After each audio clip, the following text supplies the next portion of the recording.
नमस्कार, माउन्टेन समाचारमा स्वागत छ। म पुष्पा श्री कार्की र म सन्देश शेर्पा। सुरुमा अहिलेसम्मका मुख्य समाचार।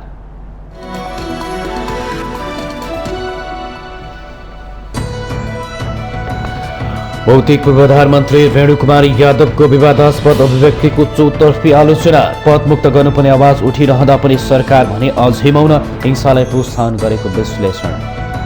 स्थानीय निकायलाई पदाधिकारी विहीन बनाउने पक्षमा नरहेको कांग्रेस नेता प्रकाश मान सिंहको प्रस्तुति।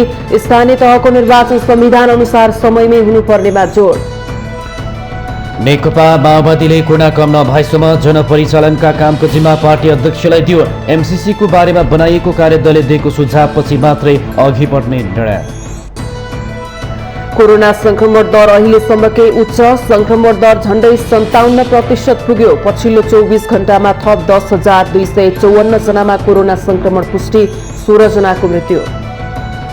चालु आर्थिक वर्षको 6 महिनामा बेरगञ्ज नाकाबाट मात्रै करिब 3 खर्बको आयात र 53 अर्ब 64 करोडको निर्यात। 6 महिनामा बेरगञ्ज नाकाबाट मात्रै 2 खर्ब बढीको व्यापार घाटा। युक्रेनका विषयमा चलिरहेको तनाव कम गर्न अमेरिका र रुसबीच वार्ता। युक्रेनमाथि आक्रमण नगर्ने रुसको दाबी। आक्रमण गरे रुसले मूल्य चुकाउनु पर्ने अमेरिकाको धम्की। र इमे बुन्डियाको निर्णायक गोलसँगै इङ्ग्लिस प्रिमियर लिग फुटबलमा एस्टन भिलाको जित। भिलासँग एभर्टन 1-0 गोल अन्तरले पराजित।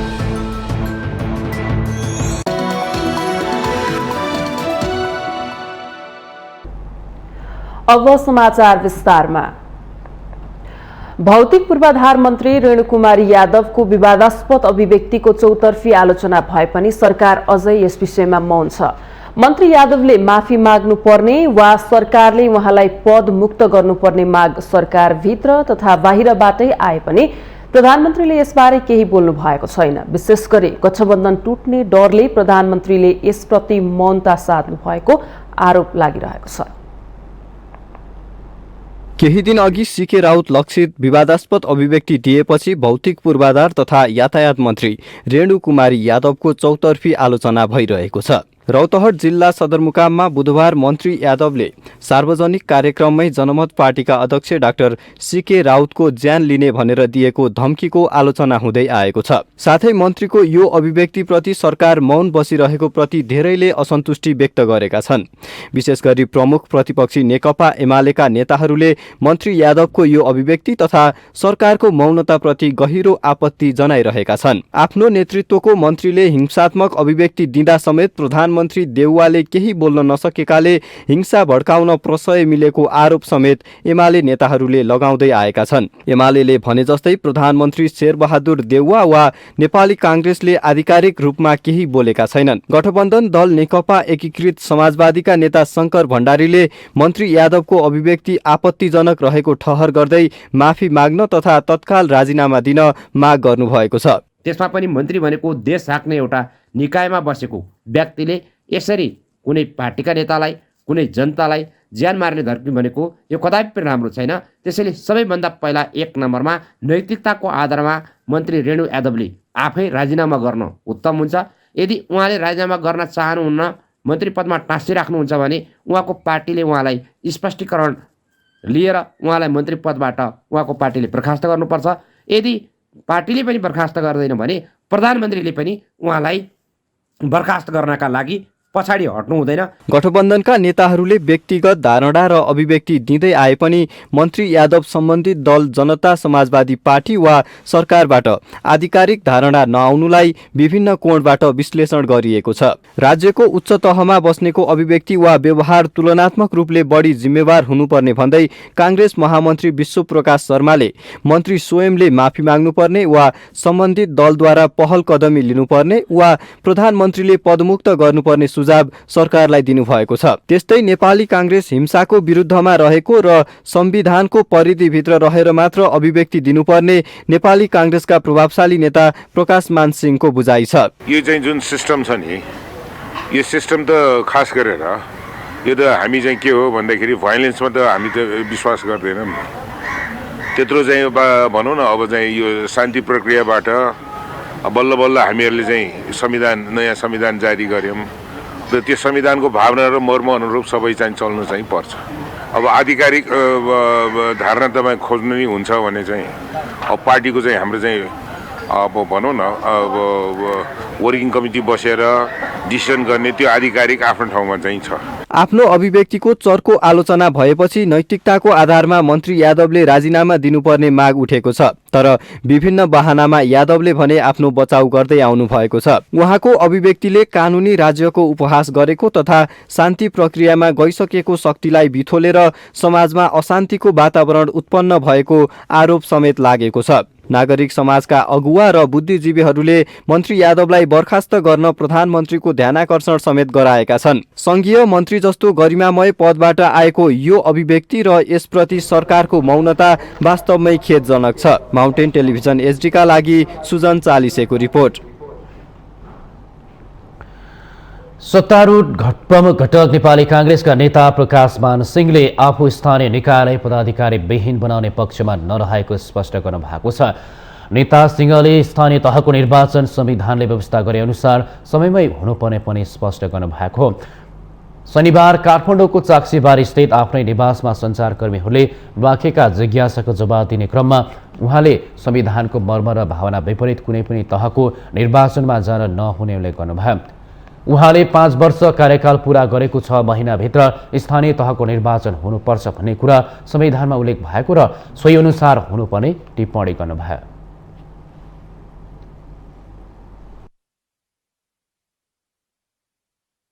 सकेको चाहिँ स्थानीय यो चाहिँ निर्वाचन ऐनले चाहिँ यो 2 महिना अगावै यो चाहिँ स्थानीय निर्वाचन भएको हुनुपर्छ भन्नेमा चाहिँ छ हैन। र कन्स्टिट्युसनले चाहिँ संविधानले चाहिँ के भन्छ भन्दाखेरि कार्यकाल 5 वर्ष हो, तर कार्यकाल सकेको 6 महिनाभित्रमा गर्नुपर्छ भन्नेमा चाहिँ संविधानको कुरा छ। तर अब अहिले आएर चाहिँ के हो भन्दाखेरि यो चाहिँ जुन हामीहरूले यो कन्स्टिट्युसनलाई लेखन गर्दाखेरि नि यो चाहिँ समग्र रूपमा चाहिँ यसको इन टोटालिटी हामीले चाहिँ स्पिरिट चाहिँ बुझेर हामीले चाहिँ काम गर्नुपर्छ र स्थानीय निकायलाई चाहिँ अब हामीहरूले समयमा चाहिँ गर्दाखेरि र चाहिँ सङ्घीय निर्वाचन पनि समयमा टाइम आएपछि गर्दाखेरि चाहिँ राम्रो हुन्छ र त्यो गर्यो भने चाहिँ त्यसलाई फलोअप गर्यो भने राम्रो हुन्छ भन्ने कुरा हो। त्यस अवसरमा कांग्रेस नेता सिंहले डाक्टर मीता सिंहद्वारा लिखित पुस्तक स्ट्रगल अफ गणेशमान सिंहको विमोचन गर्दै पुस्तकमा गणेशमान सिंहले नेपालको प्रजातन्त्र स्थापनाका लागि गर्नुभएको योगदानको चर्चा गरेको बताउनुभयो। उहाँले सो पुस्तक नेपालको प्रजातान्त्रिक आन्दोलनबारे जान्न चाहने जो कोहीका लागि उपयोगी हुने विश्वास समेत व्यक्त गर्नुभयो।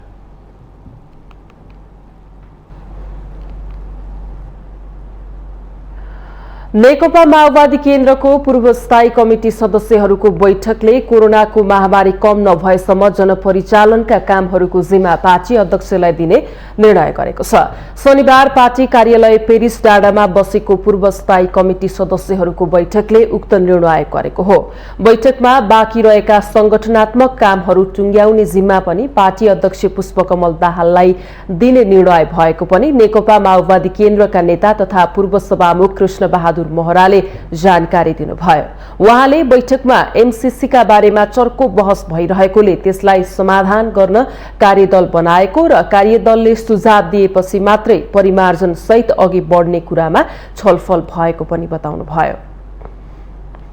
कोभिड अलि मत्थर नहुन्जेलसम्म बैठक स्थगित गर्ने, तर तत्काल कामको निमित्त अध्यक्ष कमिटीले कामहरू अगाडि बढाउने, जनपरिचालन कामहरूमा गर्ने निर्देशन दिने अध्यक्ष कमिटीले दिने भन्ने निर्णय गरियो।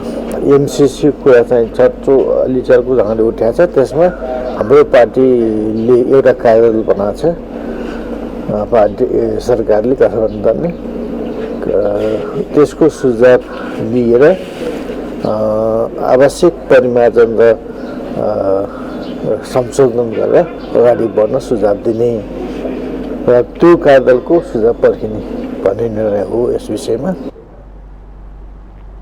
नेता मोहराले बैठकमा 3वटै तहको चुनाव सकेसम्म कम खर्चमा एकैपटक कसरी गर्न सकिन्छ भनेर छलफल भएको र अब निर्वाचन आयोग, पत्रकार, बुद्धिजीवीहरूको राय अनुसार कानूनविदहरूसँग छलफल गरेर निष्कर्षमा पुग्ने पनि बताउनुभयो।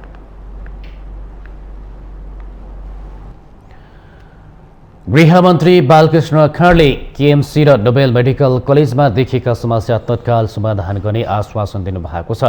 गृहमन्त्री खाँडले पीडित विद्यार्थी र विद्यार्थी सङ्गठनका नेताहरूसँग छलफलमा मेडिकल कलेजहरूमा देखिएका समस्या समाधान तत्काल गर्ने आश्वासन दिनुभएको हो। उहाँले केएमसी र नोबेल मेडिकल कलेजमा देखिएको समस्याबारे तत्काल अनुसन्धान सुरु गर्ने र दोषीमाथि कडा कारबाही गर्ने चेतावनी समेत दिनुभयो। गृहमन्त्री खाँडले विद्यार्थी सङ्गठनका नेताहरूलाई पनि उत्तेजित हुने र आवेशमा आउने काम नगर्न सचेत गराउनुभयो। उहाँले संविधान र कानुनको परिधिभित्र रहेर अनुसन्धान हुने र कारबाही गर्ने बताउनुभयो।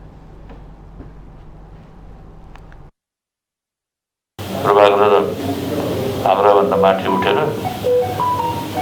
अब सबै नेताजीहरूले बुझ्नु होला, राजेजीले पनि बुझ्नु होला होइन। अब कानुन कस्तो हुन्छ भने यदि आवश्यक पऱ्यो भने कानुन बन्न पनि सक्छ कि, तर जुन दिनसम्म जुन कानुन हुन्छ त्यसको पालना गर्ने दायित्व हाम्रो हो। त्यस कारण हामी पालना पनि गर्छौँ र पालना पनि गराउँछौँ र त्यसै अन्तर्गत अनुसन्धान पनि हुन्छ। छलफलमा शिक्षा विज्ञान तथा प्रविधि मन्त्री देवेन्द्र पौडेलले निजी मेडिकल कलेजहरूले दादागिरी देखाएको भन्दै उनीहरूमाथि तत्काल कारबाही गर्न गृहमन्त्री खाँड समक्ष आग्रह गर्नुभयो। उहाँले केएमसी र नोबेल मेडिकल कलेजमा देखिएको समस्या तत्काल समाधान नभए निजी मेडिकल कलेजमा विद्यार्थीहरूले पढ्न पाउने अवस्था गुम्ने चेतावनी समेत दिनुभयो। भविष्य सिद्धि टाढे भनेपछि विद्यार्थी चाहिँ नैतिक सङ्कटमा परेको, अब पढ्न नजाउँ पहिलो किस्ता 13 लाख कति तपाईँले तिरिसक्नु भएको छ, त्यही हाम्रो कलेज हो। मेडिकल पढ्ने डक्टर पढ्ने इच्छा छ, अन्त पढ्न पाइँदैन होइन। अब पढ्न जाउँ चाहिँ प्रशासनले झगडा बसी कसरी जाउँ, यो चाहिँ निकै चाहिँ दोधारो र अप्ठ्यारो अवस्थामा अभिभावक विद्यार्थी परेको चाहिँ महसुस हुन्छ। यस्तो स्थिति कसले सिर्जना गर्यो त भन्दा कलेज सञ्चालकहरूको भाषा शैली तरिकाका कारणले यस्तो स्थिति सञ्चालन भयो। विद्यार्थी सङ्गठनका नेताहरूले विद्यार्थीहरूमाथि दमन गर्ने र ठगी गर्ने निजी मेडिकल कलेजहरूलाई तत्काल कारबाही गर्न सरकारको गम्भीर ध्यानाकर्षण गराएका छन्। यो कुरालाई टुङ्ग्यौँ, जसले विद्यार्थीहरूलाई ठगी गरिरहेका छन्, जसले विद्यार्थीमाथि दमन गरिरहेका छन्, तिनलाई राज्यले कारबाहीको दायरामा ल्याउनु पर्यो र यो मुलुकमा राज्य पनि छ, यो मुलुकमा नियम कानुन पनि छ। त्यस्ता माफियाहरूले जे गर्यो राज्यले चुप्लाएर बसेर हेरेर बस्दैन, ठुलो हेरेर बस्दैन भन्ने एउटा प्रत्याभूति नेपाली जनतामा दिनु पर्यो। विद्यार्थी सङ्गठनहरूका बारेमा सार्वजनिक ढङ्गले मान मर्दन हुने गरी टिप्पणी भइरहेको छ। त्यो टिप्पणी सार्वजनिक ढङ्गले विद्यार्थी सङ्गठनहरूमा मात्रै सीमित छैन। त्यो टिप्पणी विभागीय मन्त्रीहरूका बारेमा टिका टिप्पणी भइरहेको छ, मन्त्रालय राज्यका बारेमा टिका टिप्पणी भइरहेको छ। त्यसो हुँदाखेरि एकजना व्यक्तिले राज्य चलाउने र एकजना व्यक्तिका यस्ता गैर जिम्मेवार र गैर कानुनी गतिविधिका बारेमा हामी अब ठुलो बस्ने स्थिति बन्यो भने यसले राम्रो पार्दैन। विद्यार्थीहरूले जथाभावी शुल्क लिएको भन्दै ती दुवै कलेजको व्यवस्थापन विरुद्ध आन्दोलन गरिरहेका छन्।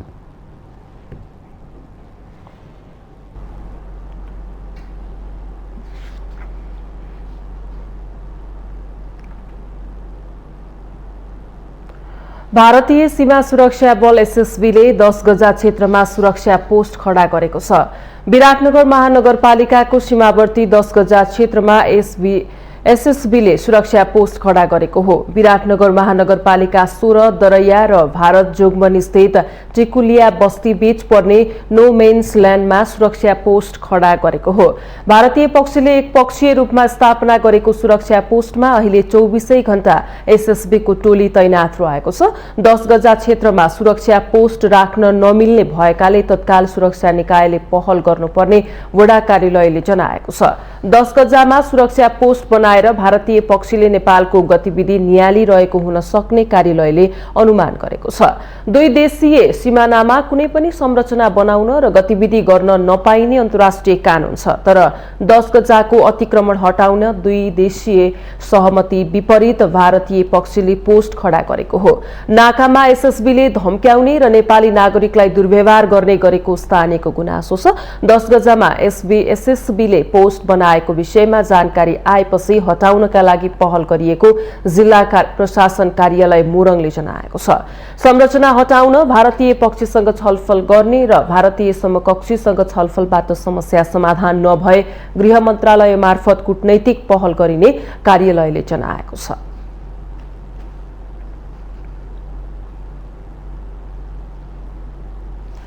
माउन्टेन समाचारमा पालो भएको छ विश्रामको।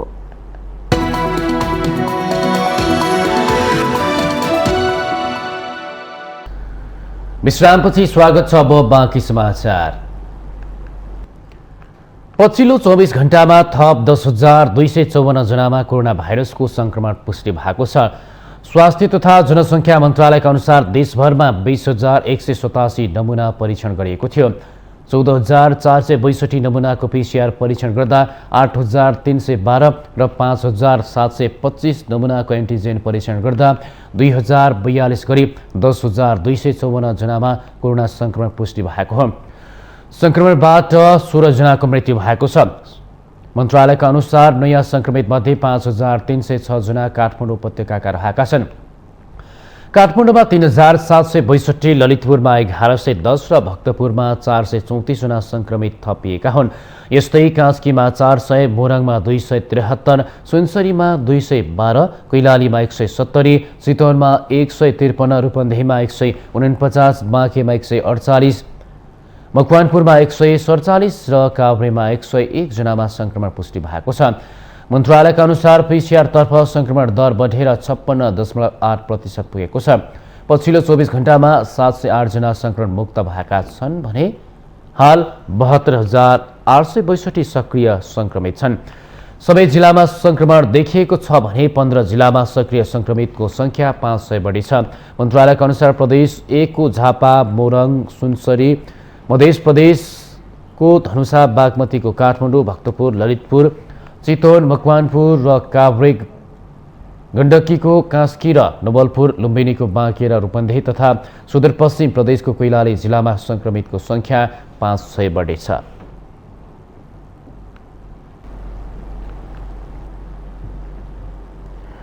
कोरोना संक्रमण रोकथाम गर्ने उद्देश्यले काठमाडौँ उपत्यकामा निजी तथा सार्वजनिक सवारी साधनमा लागू गरिएको जोरबिजोर प्रणालीको पहिलो दिन शनिबार सडकमा चाप केही न्यून देखियो।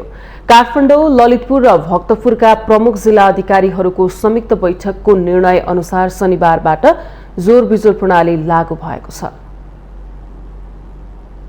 कोरोना भाइरसले विश्व नै आक्रान्त बनाइरहेका बेला काठमाडौँ उपत्यकामा कोरोना नियन्त्रण गर्ने भन्दै निजी तथा सार्वजनिक सवारी साधनमा जोरबिजोर प्रणाली लागू गरिएको छ। निजी तथा सार्वजनिक सवारीमा जोरबिजोर प्रणाली लागू गरिएपछि भने उपत्यकामा सवारी साधनको चापमा केही कमी आएको देखिन्छ।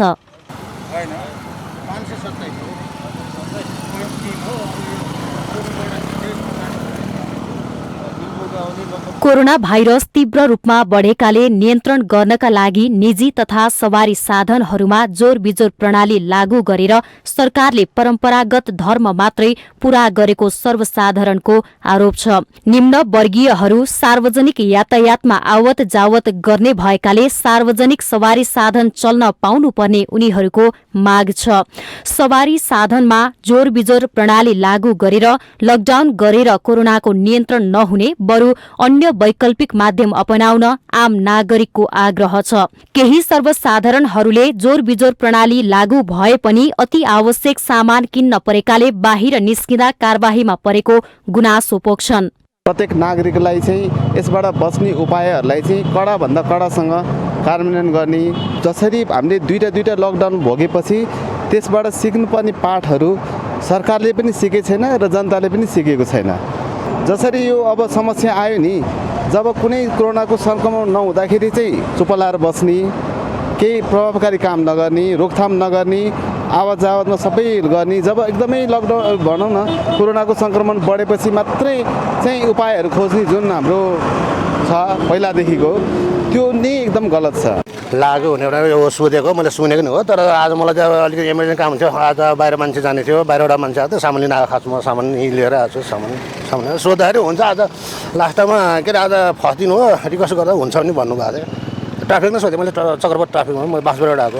खासमा ट्राफिकले नै सोद्धाखेरि हुने भने आज लास्ट दिनमा हो, यो फर्स्ट दिन हो, रिक्वेस्ट गर्दा हुन्छ भने अब चक्रपतसम्म यहाँसम्म आउँदा मलाई केही नभएको, यहाँ सोद्धा अब फर्केर अब यहाँ पठाउनु। काठमाडौँ उपत्यकामा सवारी साधनमा जोरबिजोर गरिँदा केही अनावश्यक आवत जावत कम त हुन्छ नै, तर जोरबिजोर प्रणालीले निम्न वर्गकाहरूको दैनिकीमै धक्का लाग्न सक्छ। यो समयमा अनावश्यक जोर बिजोर प्रणाली लागू गर्नुको साटो खोपलाई प्राथमिकता दिने र जनस्वास्थ्यका जनचेतनामूलक कार्यक्रमहरू बढाउने हो भने कोरोना नियन्त्रणमा ठूलो सहयोग पो पुग्ने थियो कि। माउन्टेन टेलिभिजन एचडीका लागि क्यामेरामा अमर रावतका साथ बिन्दु अधिकारीको रिपोर्ट। यस वर्षको माध्यमिक शिक्षा परीक्षा एसई आगामी वैशाखमा सञ्चालन गर्ने तयारी गरेको छ। राष्ट्रिय परीक्षा बोर्डले आगामी वैशाखको पहिलो साता परीक्षा गर्ने तयारी गरेको जनाएको हो। आगामी वैशाखको सुरुमा परीक्षा सञ्चालन हुने बताउँदै बोर्डले परीक्षा तालिका केही दिनभित्रै सार्वजनिक गर्ने जानकारी दिएको छ। कोरोनाका कारण शैक्षिक सत्र केही ढिला सुरु भएकाले पनि परीक्षा सारिएको बोर्डको भनाइ छ। आगामी चैत्रमा शिक्षक सेवा आयोगले स्थायी शिक्षक पदका लागि लिखित परीक्षा सञ्चालन गर्न लागेकाले एसई केही पछि सार्नु परेको जनाइएको छ। विगतमा मङ्सिरमा परीक्षा तालिका सार्वजनिक गरी चैत्रमा परीक्षा सञ्चालन गरिन्थ्यो। कोभिड-19 का कारण गएका 2 वर्षमा बोर्डले परीक्षा सञ्चालन गर्न सकेको छैन।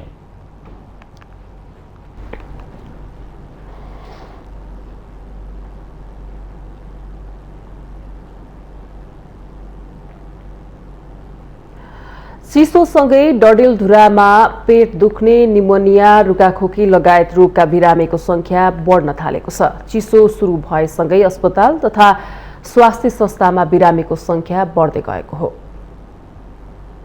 चिसो बढेसँगै डडेलधुरा स्थित जिल्ला अस्पतालमा बिरामीको चाप बढेको छ। दैनिक 200 भन्दा बढी उपचारका लागि अस्पताल पुग्ने गरेका छन्। सुदूरपश्चिमका पहाडी जिल्लाहरूमा हिमपात भएसँगै 81 चिसो बढेपछि सुदूरपश्चिमको 7 पहाडी जिल्लाका बिरामीहरू डडेलधुरा अस्पतालमा उपचारका लागि पुग्ने गरेका हुन्। बच्चाहरूलाई बिमार थिए, एक बच्चा थिए, मामा छोरी अनि उपचारको लागि आएको छ। यो ज्वरो आउने अनि खाना नखाने समस्या छ चिसोले गर्दा। डडेलधुरा अस्पतालमा विशेष गरी मुख्य समस्या पेट दुख्ने, निमोनिया, बान्ता हुने, डायरिया, मौसमी रुगाखोकी लगायत अन्य खालका बिरामीहरूको संख्यामा वृद्धि भएको डडेलधुरा अस्पतालले जनाएको छ। लगभग दिनमा चाहिँ 200 भन्दा बेसी पेसेन्ट आउँछ। ज्वरो आउने, खोकी लाग्ने अनि त्यसपछि बान्ता गर्ने र डायरिया भनेर आउँछन्।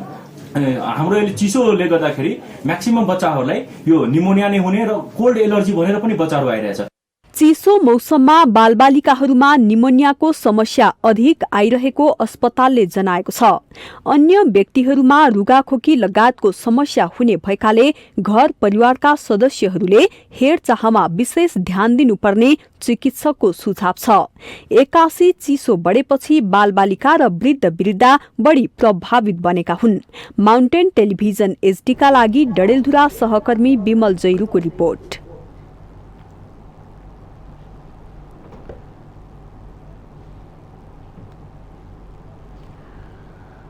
हरेक क्षेत्रमा काम गर्नु गराउनु पर्दा घुस खाने प्रवृत्ति नेपालीहरूका लागि नौलो होइन। ट्रान्सपरेन्सी इन्टरनेसनलले विभिन्न सूचकका आधारमा मापन गर्ने संसारका सबैभन्दा भ्रष्ट देशहरूको सूचीमा अघिल्लो वर्ष 113औं नम्बरमा रहेको नेपाल 2021मा 117औं नम्बरमा पुगेको छ। विश्वका 180 देशमध्ये न्युजिल्यान्ड र डेनमार्क 100मा 88 अङ्कका साथ सबैभन्दा कम भ्रष्टाचार हुने देशको सूचीमा 1 नम्बरमा पर्दा नेपालको स्थान भने झन्झन खस्कँदो छ। समाजमा इमानदारहरूको भन्दा बेइमानहरूको कदर हुने, बौद्धिक लगानी भन्दा भौतिक लगानीलाई सामाजिक मान्यता बढी हुने, आध्यात्मिक विचारधारा लोभ हुँदै जाँदा भौतिकवादी चिन्तनको पराकाष्ठाले भ्रष्टाचार चरम सीमामा पुग्दै गएको छ। भ्रष्टाचार कसुरका सन्दर्भमा भ्रष्टाचार नियन्त्रण गर्न विशेष अदालतमा आरोप पत्र मुद्दा दर्ता गर्छन्, तर पहुँच र आर्थिक चलखेलका आधारमा अदालतबाट प्रमाण नपुगेको भनी प्रतिवादी भ्रष्टाचारीहरूकै पक्षमा फैसला हुने गरेका घटनाहरू नौलो भने पक्कै हैनन्। यस्ता घटना हेर्दा भ्रष्टाचार नियन्त्रण गर्न स्थापित संस्थाहरूमा नै भ्रष्टाचार मौलाउँदै गएको सजिलै बुझ्न सकिन्छ। लामो समयदेखि भ्रष्टाचार विरुद्ध आवाज उठाउँदै आउनुभएका नेपाल सरकारका पूर्व सचिव बालकृष्ण प्रसाईले भने भ्रष्टाचार विरुद्ध आवाज उठाउने अथवा अनुसन्धान गर्नेहरूको हात नेपालको नियम कानूनले बाँधेको आरोप लगाउनुहुन्छ। उच्च तहको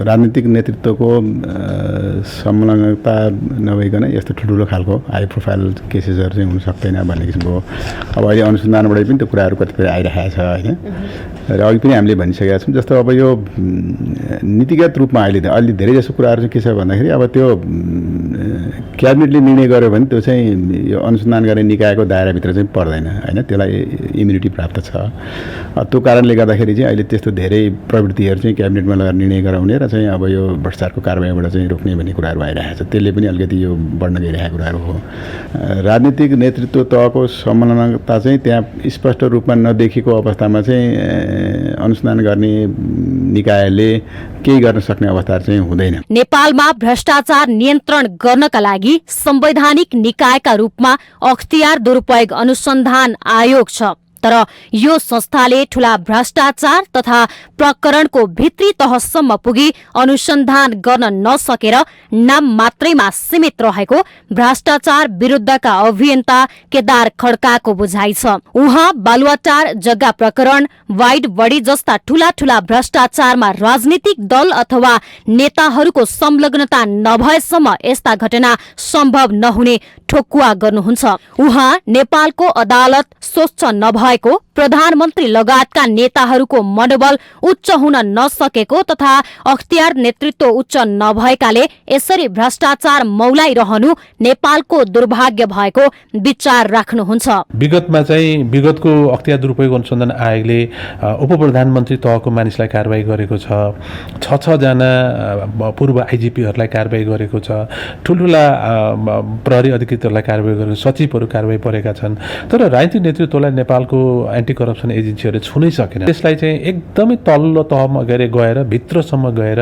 उनीहरूलाई दण्डितै गर्ने कामहरू चाहिँ हुन सकेको छैन त्यसकारण यसमा चाहिँ मैले सरकारलाई मात्रै पनि दोष दिन सरकारको संरचना नै मान्नुपर्छ अदालतले पनि अख्तियार दुरुपयोग अनुसन्धान आयोगबाट पेश भएका अधिकांश ठुल्ठुला घटनाहरूलाई उनीहरूले त्यति धेरै ध्यान दिएर गरेको देखिँदैन र झिना मसिना कारणहरूबाट भ्रष्टाचारका आरोपीहरू फुत्किने गरेका छन् यो चाहिँ दुर्भाग्य हो त्यसकारण चाहिँ हाम्रो अदालत स्वच्छ हुन सकेन सरकारको मनोबल उच्च हुन सकेन भ्रष्टाचार गम्भीर प्रकृतिको सामाजिक अपराध भएकाले यसलाई नियन्त्रण गरी सुशासन कायम गर्ने दिशामा प्रयत्नहरू भइरहे पनि यो विकासशील र विकासोन्मुख देशहरूको प्रमुख चुनौती बनेको छ भ्रष्टाचारलाई जरैदेखि निमिट्यान्न पार्न नसकिएला तर पद र ओहदामा बस्नेहरूले सदाचारको पालना र देश र जनताको कर्तव्यलाई बिर्सिएनन् भने संसार भ्रष्ट देशहरूको सूचीमा केही भए पनि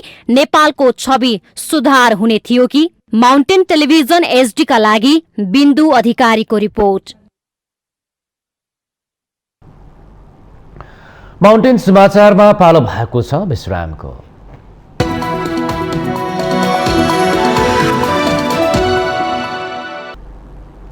विश्रामपछि स्वागत छ। अब बाँकी समाचार। पूर्व प्रधान न्यायाधीश मोहन प्रसाद शर्माको निधनको शोकमा देशभरका न्यायालयहरू आइतबार बन्द हुने भएका छन्। पूर्व प्रधान न्यायाधीश शर्माको गत बुधबार दिउँसो निधन भएको थियो। मुलुक बाहिर रहेका परिवारका सदस्यहरू आएपछि उहाँको शनिबार अन्त्येष्टि गरिएको हो। शनिबार नै सर्वोच्च अदालतको आकस्मिक पूर्ण बैठकले शोक प्रस्ताव पारित गरी आइतबार देशभरका अदालतमा विदा गर्ने निर्णय गरेको हो। काठमाडौँको कमल पोखरीमा 1991 साल पौष 1 मा जन्मनुभएका पूर्व प्रधान न्यायाधीश शर्मा 2016 सालदेखि सरकारी सेवामा प्रवेश गर्नुभएको थियो। उहाँ 2054 चैत्र 30 देखि 2056 मङ्सिर 30 गतेसम्म प्रधान न्यायाधीश हुनुभएको थियो।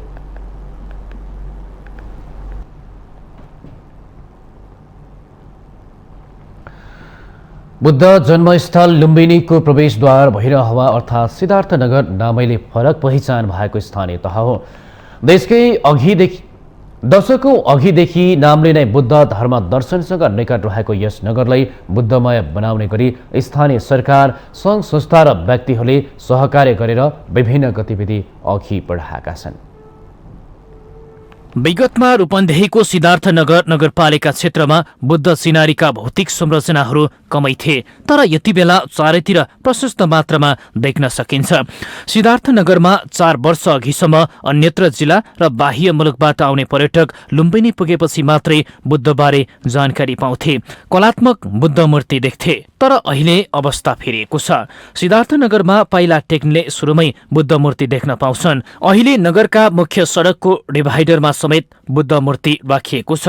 2074 को स्थानीय तह निर्वाचनपछि जनप्रतिनिधिले स्थानीय तहको नेतृत्व सम्हाले। त्यसपछि योजनाबद्ध रूपमा भैरवालाई बुद्धमय र पर्यटकीय नगर बनाउने अभियान सुरु गरिएको हो। यो चाहिँ नगरपालिका यहाँको क्षेत्र सँगै चाहिँ तपाईँको जिल्ला हुँदै सँगै देश वास्तवमा यो बुद्ध जन्मभूमिको महत्त्वपूर्ण यसको राष्ट्रिय अन्तर्राष्ट्रिय यसको गौरवमय चाहिने इतिहास सारा कुरो भएको हुनाले पनि हामीले आउँदाखेरि पर्यटकहरूलाई वास्तवमा कहाँ आइरहेछौँ कहाँ हामी छौँ भन्ने कुरा पनि चाहिँ पर्यटकलाई जानकारी नहुने, पर्यटकले कहाँ आए भन्ने आभास पनि नहुने हुनाले हामीले यसलाई कम्तीमा पनि बुद्धको स्ट्याचु राख्नुपर्छ भनेर मैले त्यो सुरुवात गरेँ। सुरुमा नगरले नीति बनाएर नगरभित्रका घरहरूमा बुद्ध रङ लगाउन आह्वान गर्यो। नगरको आह्वानपछि कयौं घरमा बुद्ध रङ लगाइएको छ। नगरपालिकाले बुद्ध चिनारी सहितको पर्यटकीय गेट बनाएको छ।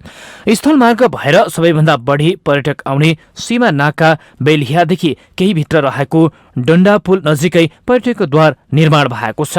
नेपालको चिनारी सहितको पर्यटकीय द्वारमा स्वयम्भूका आँखा सहितको हार्मिका गजुर, स्तूपा आकार दर्शाउने डोम, बुद्धमा 13 अङ्कको महत्व गरेकोले 13 भुवन दर्शाउनका लागि 13 वटा रिङ, त्यस्तै 12 वटा बुद्धका मूर्तिहरू पर्यटकीय द्वारको दुवैतर्फ छन्।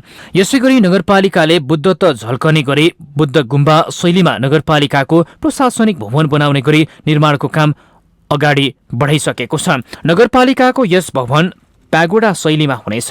बुद्ध त झल्को आउने गरी भवनको दक्षिणतर्फ धर्मचक्र, उत्तरतर्फ बौद्धनाथ स्तूपाको आर्क र डोम हुनेछ। भवनको पूर्वमा बुद्ध त झल्कने गरी 13 वटा झ्याल र भवनको छानाको माथि गजुर जस्तै देखिने पिनाकल रहने बताइएको छ। यो सिद्धार्थनगर नगरपालिकाको प्रशासनिक भवन पनि निर्माण गर्दैछौँ। यो भवनको चाहिँ डिजाइन पनि बुद्धसित सम्बन्धित बुद्धका कुराहरू झल्किने खालको यस्तो किसिमको डिजाइन गरेर हामीले त्यो निर्माण गर्दैछौँ भने हामी विश्वलाई शान्तिको चाहिँ सन्देश प्रवाह गर्ने बुद्धको बारेमा सिद्धार्थनगर नगरपालिकाले अलिकति प्राथमिकताका साथ बुद्धका कुराहरूलाई चाहिँ झल्काउनु पर्छ। बुद्ध जन्मस्थल नजिकै रहेकाले पनि सिद्धार्थनगर शान्ति भूमि र पर्यटक नगर हो। विगतमा यहाँ खासै पर्यटक लक्षित गतिविधि हुन सकेनन्। सहज अवस्थामा बेलिया नाका हुँदै लाखौं विदेशी पर्यटक नेपाल भित्रिन्छन्। नाकाबाट आउने पर्यटकले बुद्ध सिनारीका कुनै वस्तु नदेख्दा बुद्ध भूमि पुगेको समेत थाहा पाउँदैनथे। अहिले बुद्ध त झल्कने गरी पर्यटकीय द्वार निर्माण गर्ने, बुद्ध मूर्ति राख्ने र अन्य बुद्ध सिनारीका गतिविधि बढेपछि पर्यटकले नाकामा आउन साथ बुद्ध भूमिमा आएको महसुस गर्न सक्नेछन्। माउन्टेन टेलिभिजन एचडीका लागि रूपन्देही सहकर्मी प्रतीक पौडेलको रिपोर्ट। चीन सरकारले नेपाललाई 20 लाख सिरिन्ज उपलब्ध गराएको छ। कोरोना महामारी विरुद्धको नेपाल सरकारको खोप अभियानमा सघाउन चीन सरकारले 20 लाख सिरिन्ज अनुदानमा उपलब्ध गराएको हो। उक्त परिणामको सिरिन्ज शनिबार नेपाल सरकारलाई हस्तान्तरण गरिएको काठमाडौँ स्थित चिनिया दूतावासले जनाएको छ। सिरिन्जले जारी खोप अभियानमा योगदान गर्ने विश्वास व्यक्त गर्दै नेपालका लागि चिनिया राजदूत हाउ यान्सीले नेपाली मित्रहरूलाई सहयोग गर्न चीन सरकार सदैव तत्पर रहेको बताउनु भएको छ।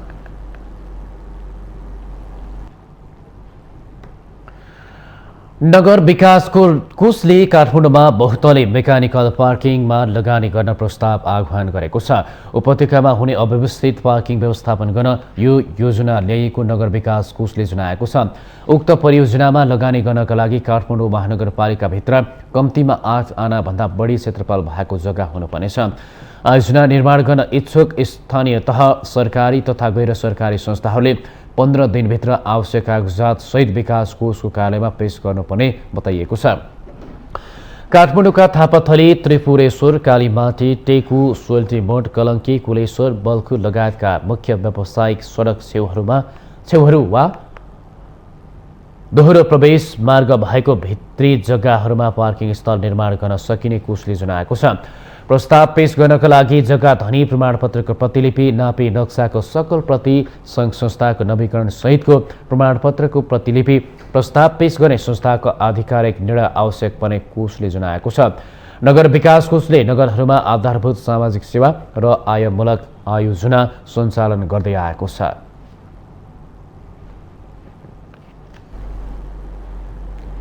बागलुङका कृषकहरूले मुख्य खेतीका रूपमा सुन्तला खेती गर्न थालेपछि एउटै गाउँमा वार्षिक 2 करोड भन्दा बढी रकम भित्राउने गरेका छन्।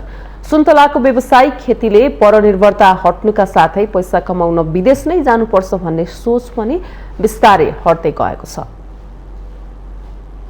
बागलुङ जिल्लाको बागलुङ नगरपालिका 8 सिगानाका किसानले यो वर्ष 2 करोड बढीको सुन्तला बिक्री गर्ने तयारी गरेका छन्। अन्नबाली भन्दा सुन्तला खेती गर्दा राम्रो आमदानी हुन थालेपछि किसानहरू सुन्तला खेतीतर्फ आकर्षित भएका हुन्।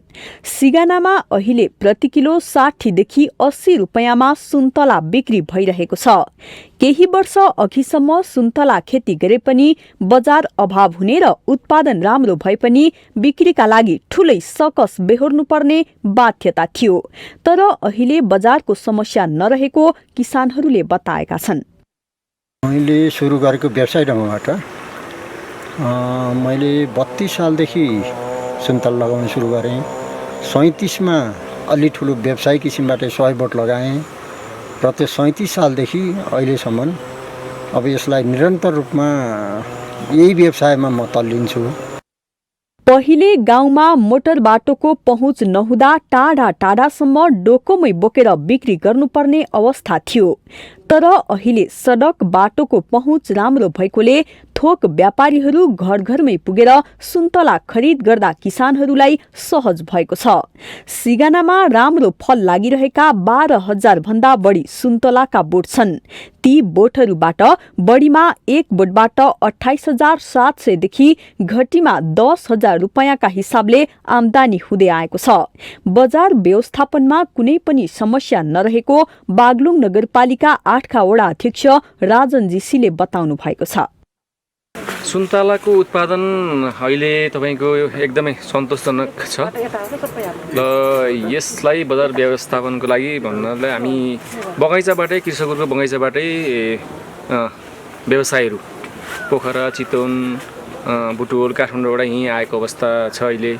त्यसकारण हामीलाई यो बजार व्यवस्थापनको लागि अप्ठ्यारो परिस्थिति छैन। सिगानाका कृषकले सुन्तला बिक्रीबाटै न्यूनतम 70,000 देखि अधिकतम 5 लाखसम्म कमाउँदै आएका छन्। सिगानामा सुन्तला भण्डारणका लागि गण्डकी प्रदेश सरकारको 30 लाख अनुदानमा चिस्यान केन्द्र समेत निर्माण गरिएको छ। चिस्यान केन्द्रमा राखेका सुन्तलालाई बेमौसममा प्रति केजी 100 देखि 150 रुपैयाँमा बिक्री गर्ने गरिएको छ। अहिले पोखरा, चितवन, बुटोल, काठमाडौँ लगायतका स्थानबाट व्यापारीहरू सुन्तला खरिदका लागि पुग्ने गरेका छन्। नेताबाट के रहेछ भने उहाँ किसानहरूले उहाँ नपुर्याइदिँदो रहेछ। अनि बिचको व्यापारीहरू आउने उठाएर लाने अनि उता नि महँगो पर्ने अनि उताले गर्दा के भन्छ हाम्रो त सप्लाई हुन्छ काठमाडौँ, हेटौडा, नारायणघाट, उताको मान्छेले नि खान पाइएन। कुरो त्यो भयो अनि त्यही भएर हामी आफै आएको हो। सम्बन्धित निकायबाट प्राविधिक र व्यवस्थापकीय सहयोग भएमा सुन्तला खेती अझै बढाउने सोचमा किसानहरू छन्। अनुकूल हावापानी भएका कारण सुन्तला रोपेको 3 वर्षमै उत्पादन दिने भएकोले सिगानाका अधिकांश कृषक सुन्तला खेतीमा आकर्षित भएका हुन्। अहिले झण्डै 20 देखि 25,000 सुन्तलाका नयाँ बिरुवा वडा कार्यालय मार्फत किसानहरूलाई वितरण भइसकेको छ। माउन्टेन टेलिभिजन एचडी का लागि बागलुङ सहकर्मी सुभाष आचार्यको रिपोर्ट। हामीसँग आर्थिक, अन्तर्राष्ट्रिय र खेल समाचार बाँकी नै छन्। माउन्टेन समाचारमा पालो भएको छ विश्रामको।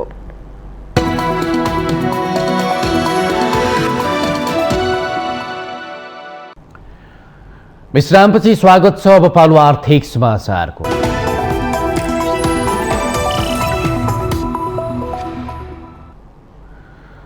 चालू आर्थिक वर्ष 2078-79 को पहिलो 6 महिनामा देशको मुख्य नाका वीरगञ्जबाट करिब 3 खर्बको सामान आयात भएको छ। वीरगञ्ज नाका भएर भारत, चीन र इन्डोनेसिया गरी प्रमुख 3 देशबाट सबैभन्दा बढी सामान आयात भएको छ। यी 3 देशबाट नेपालमा कुल 2 खर्ब 91 अर्ब 33 करोड 23 लाख 72 हजार बराबरको सामान आयात भएको वीरगञ्ज भन्सार कार्यालयले जनाएको छ। यही अवधिमा नेपालबाट भने ती 3 देशमा जम्मा 53 अर्ब 64 करोड 5 लाख 57 हजार बराबरको सामान निर्यात भएको छ। वीरगञ्ज भन्सार कार्यालयको तथ्याङ्क अनुसार चालु आर्थिक वर्षको पहिलो 6 महिनामा यी 3 वटै देशसित नेपाललाई कुल 2 खर्ब 37 अर्ब 69 करोड 18 लाख 14 हजार बराबरको व्यापार घाटा भएको छ। नेपालमा सामान आयात हुने देशहरूमा पहिलो स्थानमा रहेको भारतबाट कुल 2 खर्ब 47 अर्ब 9 करोड 71 लाख 95 हजार बराबरको सामान आएको छ। नेपालबाट भारतमा भने जम्मा 53 अर्ब 62 करोड 9 लाख 47 हजार मूल्य बराबरको सामान निर्यात भएको छ। चीनबाट चालु आर्थिक वर्षको पहिलो 6 महिनामा वीरगञ्ज नाका भएर 25 अर्ब 57 करोड 9 लाख 5 हजार बराबरको सामान नेपाल भित्रिएको छ। यही अवधिमा नेपालबाट चीनमा भने जम्मा 1 करोड 86 लाख 44 हजार बराबरको सामान निर्यात भएको वीरगञ्ज भन्सार कार्यालयले जनाएको छ। यसैगरी इन्डोनेसियाबाट 6 महिनामा 18 अर्ब 66 करोड 42 लाख 72 हजार बराबरको आयात र जम्मा 9 लाख 66 हजार बराबरको मात्रै सामान वीरगञ्ज नाका भएर निर्यात भएको छ। नेपालले चालु आर्थिक वर्षको 6 महिनामा वीरगञ्जबाट 35 वटा देशहरूमा सामानहरू आयात निर्यात गरेको छ।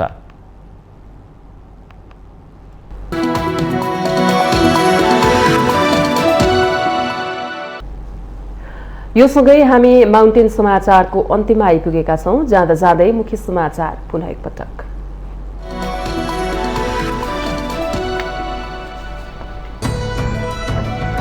भौतिक पूर्वाधार मन्त्री रेणुकुमारी यादवको विवादास्पद अभिव्यक्तिको चौतर्फी आलोचना। पदमुक्त गर्नुपर्ने आवाज उठिरहँदा पनि सरकार भने अझै मौन, हिंसालाई प्रोत्साहन गरेको विश्लेषण।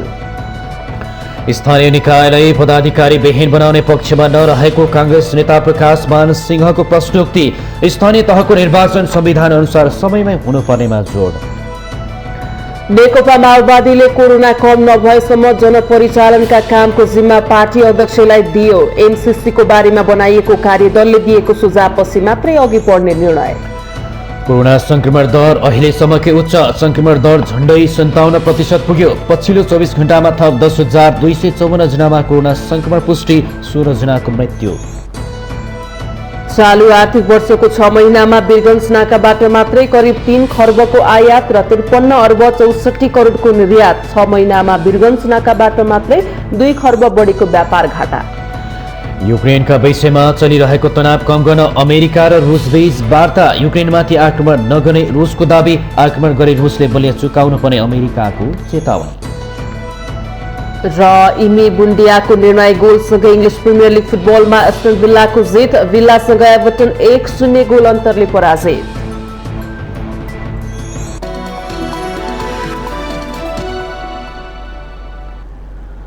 माउन्टेन समाचार अहिलेलाई सकियो। सत्य, तथ्य र निष्पक्ष समाचारका लागि हेर्दै गर्नुहोला माउन्टेन टेलिभिजन HD।